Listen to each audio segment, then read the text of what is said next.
Thermodynamics তাপগতিবিদ্যা।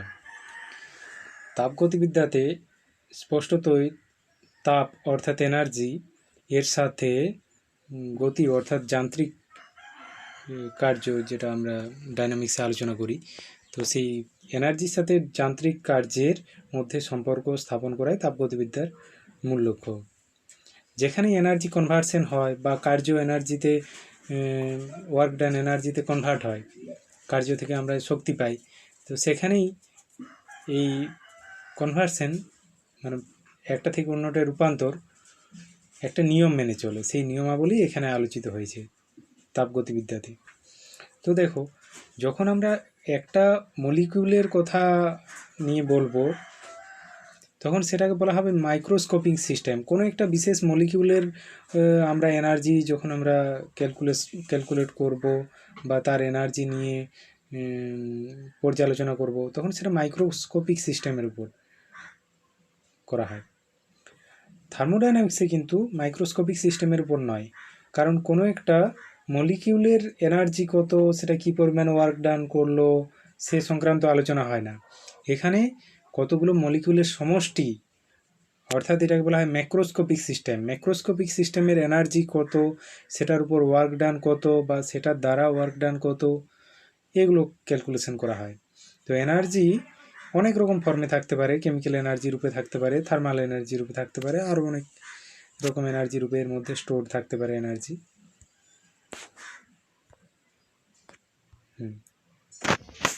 এবার দেখো, থার্মোডাইনামিক্যাল কতগুলো টার্ম জানতে হবে আমাদের। থার্মোডাইনামিক্সের সিস্টেম বলতে কি বোঝায় না, এই যে মহাবিশ্ব বলতে সমস্ত কিছু মিলে যে আধার, বিশাল আধার, এটাকে বলা হয় মহাবিশ্ব। আমরা জানি মহাবিশ্বের সায়েন্টিস্টরা বলেছেন যে ইউনিভার্সের কিন্তু একটা সীমা আছে, কিন্তু কোথায় সীমা, কত দূরে সীমা আছে সংক্রান্ত আমরা কিছুই জানি না। এই বিশাল মহাজাগতিক জগৎ, যেটা সৌরজগৎ এবং অন্যান্য নক্ষত্রদের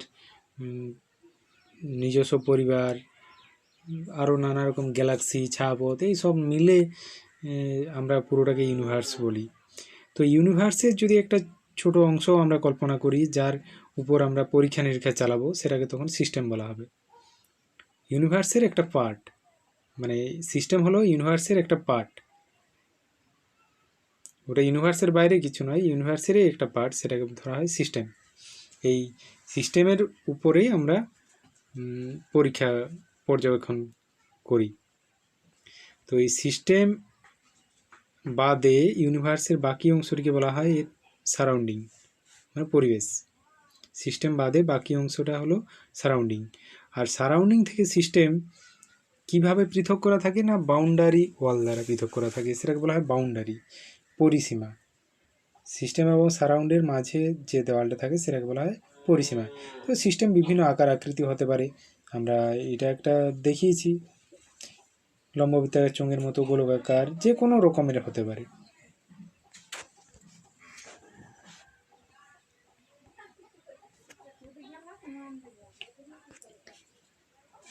এবার দেখো, আরও কিছু টার্ম আমাদের জানতে হবে। ওপেন সিস্টেম, অর্থাৎ সিস্টেমের কত রকম ভাগ থাকতে পারে। ওপেন সিস্টেম রয়েছে, মানে মুক্ত সংস্থা। ক্লোজড সিস্টেম, এর অর্থ বদ্ধ সংস্থা। আইসোলেটেড সিস্টেম, বিচ্ছিন্ন সংস্থা। এই নামগুলো থেকেই আমরা এই সিস্টেমগুলোর প্রপার্টি কী সেগুলো অনুধাবন করতে পারছি। এবার ওপেন সিস্টেম দেখো। ওপেন সিস্টেম বলতে কি বোঝায় না, ওপেন সিস্টেম হলো এমন একটা সিস্টেম যে এর বাউন্ডারি ওয়ালটা সেইভাবে তৈরি যাতে এই সিস্টেম থেকে সারাউন্ডিংয়ের মধ্যে কিছু পরিমাণ মাস আদান প্রদানও হতে পারে, আবার এনার্জি আদান প্রদানও হতে পারে। তাহলে ভর এবং শক্তি দুটোরই আদান প্রদান সম্ভব সারাউন্ডিং এবং সিস্টেমের মধ্যে। এই ধরনের সিস্টেমকে বলা হয় ওপেন সিস্টেম, মুক্ত সংস্থা। এবারে ক্লোজড সিস্টেম। ক্লোজ সিস্টেমে আমরা সেই সিস্টেমকে বলবো যার সাথে সারাউন্ডিংয়ের মধ্যে কোনো মাসের আদান প্রদান সম্ভব নয়, অর্থাৎ এই সিস্টেম থেকে কোনো ভর বাইরেও যেতে পারবে না, আবার এই সিস্টেমের মধ্যে কোনো ভর প্রবেশও করতে পারবে না। কিন্তু এনার্জি একটা সিস্টেম থেকে বাইরে আসতে পারবে, বা বাইরে থেকে এনার্জি, সারাউন্ডিং থেকে এনার্জি এই সিস্টেমে প্রবেশ করতে পারবে। এই সিস্টেমকে বলা হয় ক্লোজড সিস্টেম। তো দেখো, আমি আগেরটা উদাহরণটা বলিনি, উদাহরণটা বলে দিই। ওপেন সিস্টেমের উদাহরণ হচ্ছে, যেমন ধরো একটা পাত্রে আমি কিছু পরিমাণ গরম জল নিয়েছি, উপরের মুখটি খোলা আছে পাত্রটা, তাহলে কি হবে, পাত্র থেকে গরম জল থাকার জন্য এবং পাত্রের দেওয়ালটা যদি তাপের সুপরিবাহী হয়, অর্থাৎ ধাতব পদার্থে নির্মিত পাত্র হতে পারে, সেই ক্ষেত্রে এই সিস্টেম থেকে তাপ পাত্রের দেওয়াল ভেদ করে বাইরে আসবে, উপর দিক দিয়েও রেডিয়েট হতে পারে। আর জলীয় বাষ্প এই পাত্রের উপর মুখ খোলা থাকলে পাত্র থেকে জলীয় বাষ্প সারাউন্ডিংয়ে চলে আসবে। তার ফলে কি কিছু পরিমাণে মাস সিস্টেম থেকে বাইরে চলে আসছে।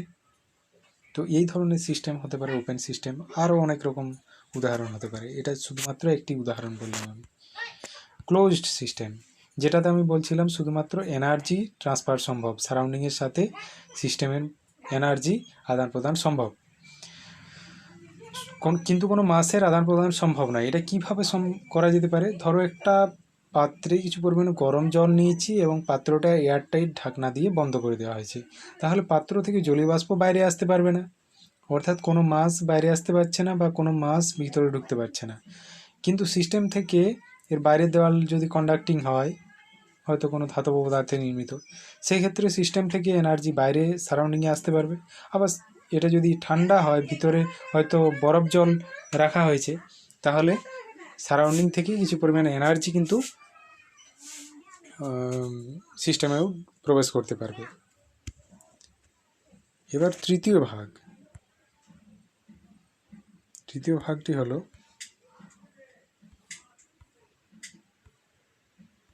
Isolated system. দেখে নেওয়া যাক আইসোলেটেড সিস্টেম।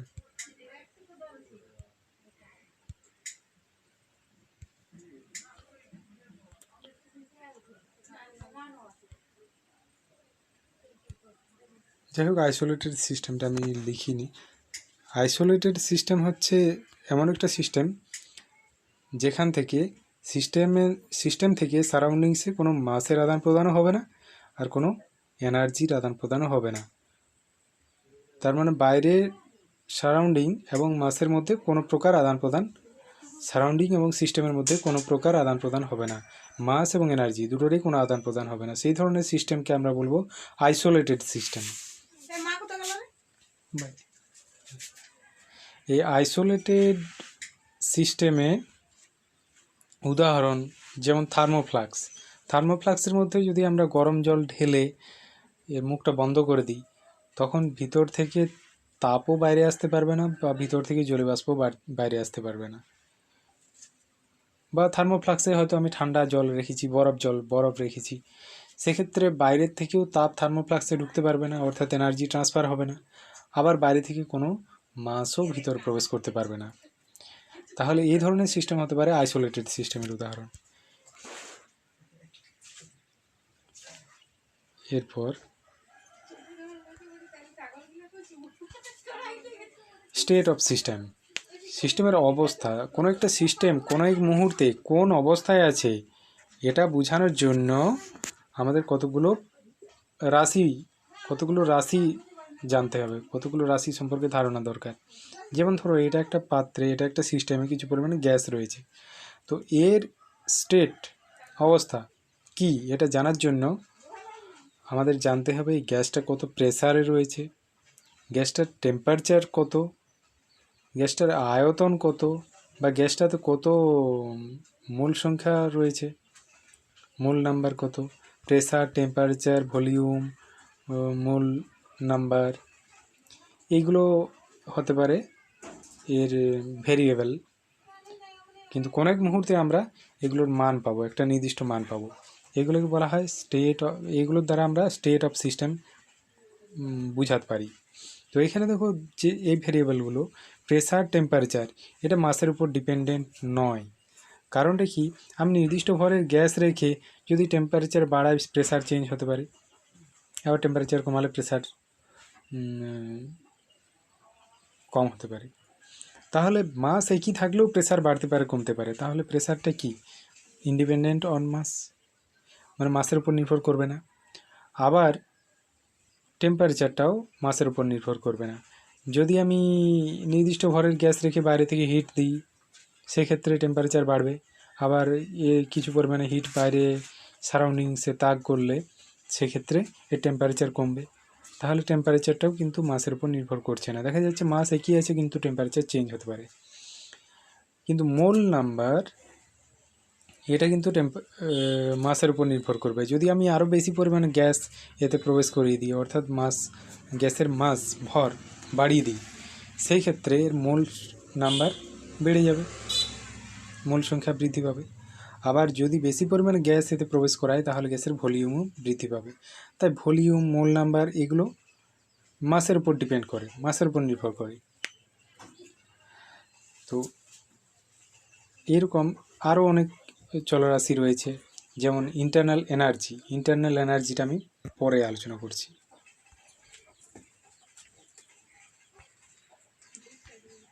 এখানে উপরের পার্টটাতে ইন্টারনাল এনার্জির কথা বলেছি। State of function PVT internal energy হতে পারে, মূল নাম্বার হতে পারে।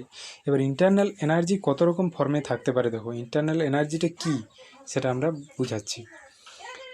ইন্টারনাল এনার্জি হচ্ছে কোনো একটা সিস্টেমের মলিকিউলগুলো কী পরিমাণ শক্তি অধিকার করে আছে সেটাই তার ইন্টারনাল এনার্জি। তো শক্তি অনেক রকমভাবেও অধিকার করে থাকতে পারে। প্রত্যেকটা মলিকিউল সেপারেট এনার্জি অধিকার করে থাকবে, এবং সেই তাদের এনার্জিগুলো টোটাল যেটা সেটাকে আমরা বলবো ওই সিস্টেমের ইন্টারনাল এনার্জি। তো ইন্টারনাল এনার্জি হতে পারে কেমিক্যাল এনার্জি, ইলেকট্রিক্যাল এনার্জি হতে পারে। কেমিক্যাল এনার্জি যেমন আমরা পেট্রোল, ডিজেল এগুলোকে পোড়ালে আমরা তাপশক্তি পাই। তাহলে কি পেট্রোল, ডিজেল এগুলোর মধ্যে কেমিক্যাল এনার্জি রূপে ওটা স্টোর ছিল, এবং দহন ঘটার ফলে সেই কেমিক্যাল এনার্জি হিট এনার্জিতে কনভার্ট হচ্ছে। আবার ইলেকট্রিক্যাল এনার্জি রূপে থাকতে পারে, ধরো কোনো একটা চেম্বারের মধ্যে কিছু পরিমাণ গ্যাস আছে কিন্তু গ্যাসটা আয়নিত অবস্থায় আছে, তাহলে তার মধ্যে ইলেকট্রিক্যাল এনার্জি স্টোর থাকতে পারে। মেকানিক্যাল এনার্জি হলো সেটা স্থিতিশক্তি হতে পারে, গতিশক্তি হতে পারে, কাইনেটিক এনার্জিও হতে পারে, পোটেনশিয়াল এনার্জিও হতে পারে। কিছু পরিমাণে গ্যাসকে প্রচণ্ড চাপে রাখলে তার মধ্যে পোটেনশিয়াল এনার্জি স্টোর থাকে, তার মানে মেকানিক্যাল এনার্জি ওটা। আবার গ্যাসের কোনো একটা পাত্রে ধরো কিছু পরিমাণ গ্যাসকে উত্তপ্ত অবস্থায় রেখেছি, আর আবার একটা পাত্রে কিছু পরিমাণ গ্যাসকে শীতল অবস্থায় রেখেছি, তাহলে দেখা যাবে যে থার্মাল এনার্জি যেটা উত্তপ্ত অবস্থায় থাকবে তার সে বেশি পরিমাণ থার্মাল এনার্জি স্টোর করে রাখবে। যেটা শীতল আছে তারও থার্মাল এনার্জি আছে, কারণ যে কোনো উষ্ণতায় থাকা বস্তুরই থার্মাল এনার্জি থাকবেই। একবারে পরম শূন্য উষ্ণতায় পৌঁছালে থার্মাল এনার্জি থাকে না, কিন্তু পরম শূন্য উষ্ণতায় পৌঁছানো সম্ভব নয়। কিন্তু এই বাকি chemical energy, electrical energy, mechanical energy এগুলো নাও থাকতে পারে। থার্মাল এনার্জি যে কোনো টেম্পারেচারে এটা অবশ্যই থাকবে। তাই এর পরবর্তী শক্তি কার্য মধ্যে সম্পর্ক প্রতিষ্ঠার ক্ষেত্রে আমরা ইন্টারনাল এনার্জিকে বলতে বুঝবো থার্মাল এনার্জিকে।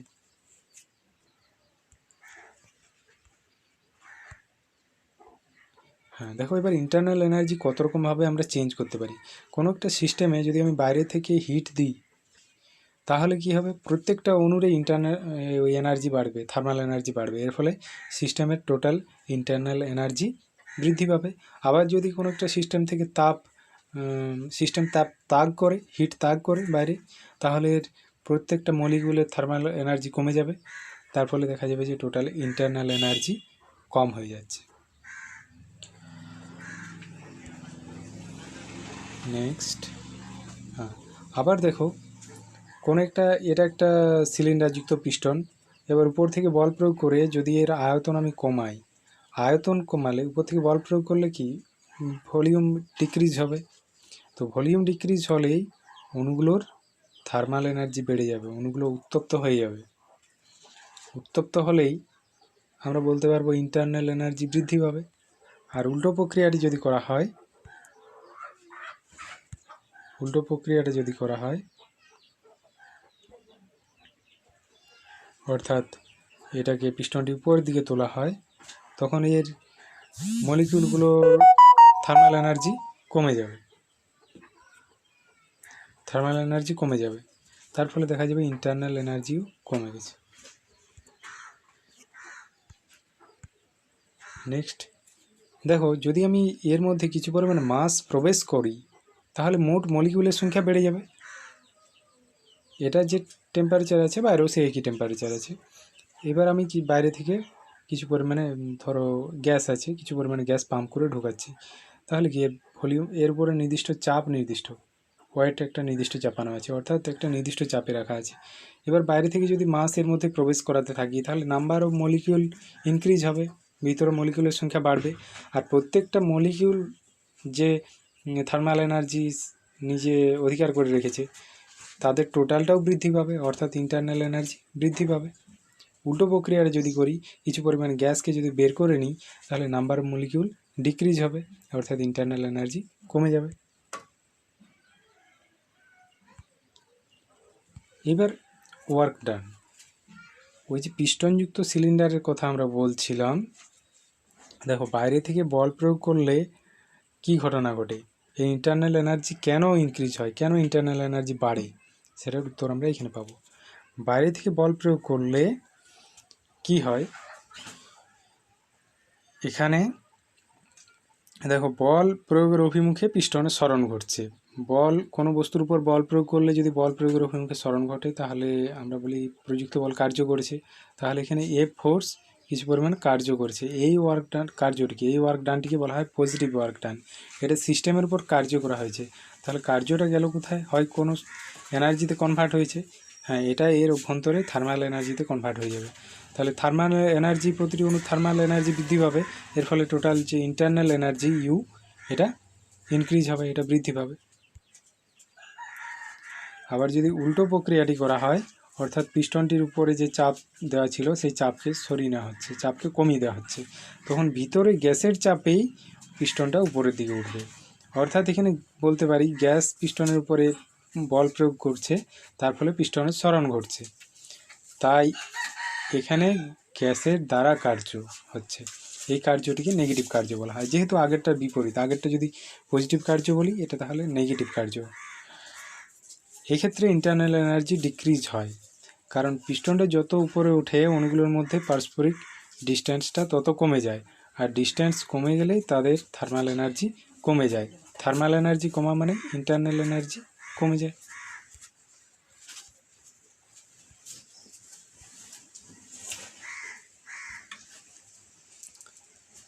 এবার দেখো, ওই যে পিস্টনযুক্ত সিলিন্ডারে আমরা ওয়ার্ক ডান বললাম, যেটা পজিটিভ হতে পারে বা নেগেটিভ হতে পারে, সেই ওয়ার্ক ডানটা কত রকমভাবে ঘটানো যেতে পারে।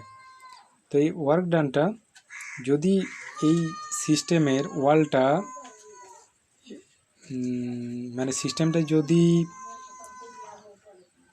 ক্লোজড হয়, সিস্টেম ক্লোজড হলে সিস্টেম থেকে কোনো মাস বাইরে আসবে না বা বাইরে থেকে কোনো মাস ভিতরে প্রবেশ করবে না, কিন্তু এনার্জি ট্রান্সফার হতে পারে। অর্থাৎ এটা যদি কোনো ধাতব দেওয়াল হতে পারে, সেই ধরনের দেওয়ালকে বলা হয় ডায়াথার্মিক ওয়াল, মানে যার মধ্য দিয়ে এনার্জি, এখানে হিট এনার্জি বোঝাচ্ছে, হিট এনার্জি ট্রান্সফার সম্ভব। তো এইরকম সিস্টেমে যদি আমি পিস্টনের উপর বাইরে থেকে বল প্রয়োগ করে কার্য করি তাহলে এই ধরনের কার্যকে বলা হবে আইসোথার্মাল ওয়ার্ক ডান। এই প্রক্রিয়াটিকে বলা হয় আইসোথার্মাল প্রসেস, সমষ্ণ প্রক্রিয়া। আর যদি বাইরের দেওয়ালটা কন্ডাক্টিং না হয় তখন এটাকে বলা হয় এডিয়াবেটিক ওয়াল। তো এডিয়াবেটিক ওয়াল যদি থাকে সেক্ষেত্রে আমি পিস্টনে বল প্রয়োগ করে যদি গ্যাসের উপর কার্য করি, সেই কার্যটাকে বলা হবে এডিয়াবেটিক ওয়ার্ক ডান। ওই প্রক্রিয়াটির নাম এডিয়াবেটিক প্রসেস। এবার আইসোথার্মাল এবং এডিয়াবেটিক প্রসেস নিয়ে আরও বিস্তারিত আলোচনা করব।